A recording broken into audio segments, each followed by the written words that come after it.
How was practice today, Coach? Well, it was hot. And other than the fact that I got run over early in it, but that wouldn't be the first time that's happened, and probably won't be the last time either. So I don't have any concussion syndrome, so I'm okay. Did you get a number?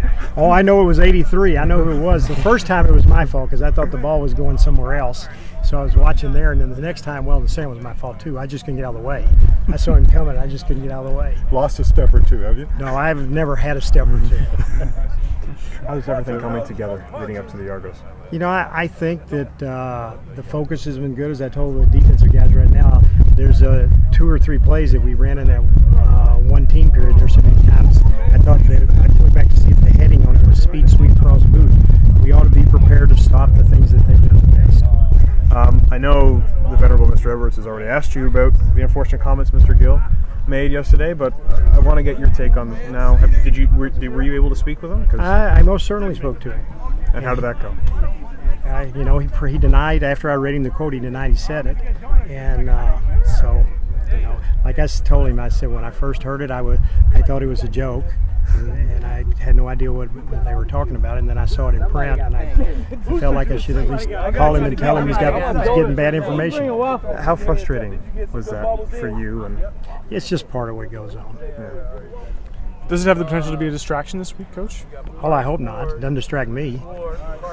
Have you spoken to the players about it at all? I talked to them just right now. What was the message there? The message was that this was told to me yesterday, and I had no idea what it was about, and I was sure they would be asked about it, and I just wanted to alert them to it. How important is that kind of, given that maybe some people blew up what you did with Henry last week in BC, and then obviously, these unfortunate comments. I mean, how important is it that you make sure that there is distance between the players and the media in terms of what's said and what is true and not true? Well, I don't know that anything the players said had anything to do with this.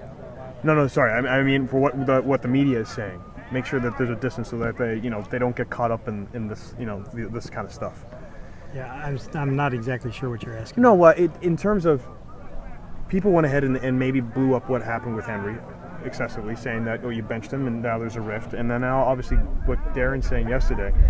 How important is it for you to make sure that players don't read into that stuff too much? Well, I think the guys that have been here know me well enough to know that. Well, first off, they're here and they know that hasn't happened, and it's so I the part about Henry, I never even crossed my mind that there was a problem there because, as I said before, I knew I was putting him back in the third quarter, and I just didn't want a bad play before halftime.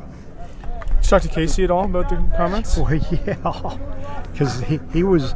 Well, I was talking to Obi, and somebody was telling him about it. And I walked in to ask him a question about a player, and I caught that. I said, "What are you talking?" I said, "Me and who?" And he said, "Casey." I said, "You got to be." I'm not going to say what I said, but you got to be kidding me. So that we both laughed. And did you talk to him, Casey, about it? Yeah, he was standing right there. Oh, he was, eh? Yeah, he was sitting, I was standing. Yeah. Any more for George, guys?